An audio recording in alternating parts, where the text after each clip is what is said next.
It's a pleasure to welcome my friend Jud Bowman. Jud has been connecting customers with technology that makes their phone smarter for most of his adult life, and for a few years before he was technically an adult at all. In 1999, he deferred admission to Stanford, where he'd been named a President's Scholar, to found Motricity, an industry-leading mobile content platform that delivered over 3 billion ringtones.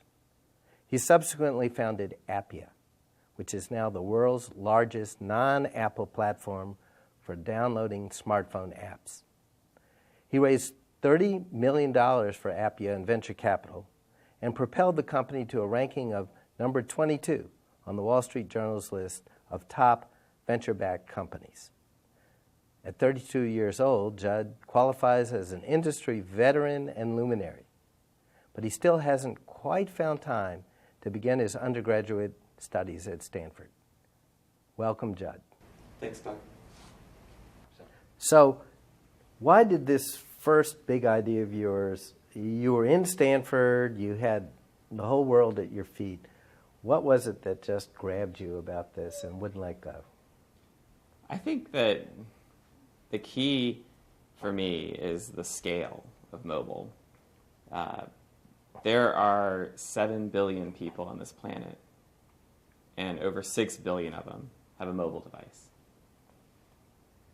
So, as you reflect on this now, and you're still early in your career, and you were to think about one trait that you think is the most critical in being an entrepreneur, what would it be? I think the most important thing for an entrepreneur to succeed is perseverance. I think that if you look at the tough times that inevitably come up in any entrepreneurial story, to persevere through that, to not give up, to have this deep conviction that this idea makes sense, and I'm going to keep battling against the constant objections that you face.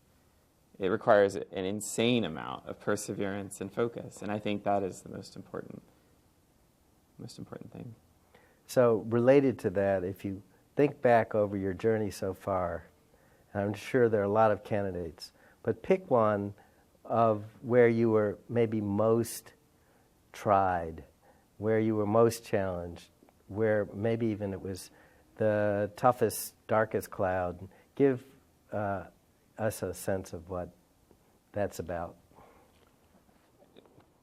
For me, the toughest point was when I was faced with having to give up my position at Stanford to go full into the entrepreneurial dream without that parachute, if you will, of being able to go back to Stanford and facing the fact that we were running out of capital, that the idea was still several quarters, if not even a year, away from market being ready for it.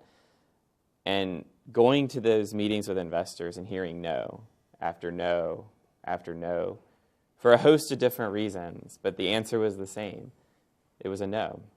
And I was really tested. I remember telling myself, if I get to 50 no's, maybe I should give up. But even then, I didn't. I kept going because I had a few more meetings, and I said, okay, fine. If I get to 60 no's, I'm definitely going to, hang up my cleats and go back to Stanford. And I got to 58 no's.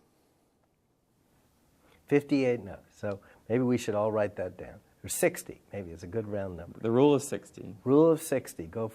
Don't give up till after 60 no's. Now, obviously, I think at some point, maybe the idea needs to be tweaked. I think at some point the market tells you. They vote with their feet. But I think many of the ideas that are ahead of their time, many of the ideas that are different, aren't necessarily going to be popular, and you have to persevere, especially if you're a first-time entrepreneur.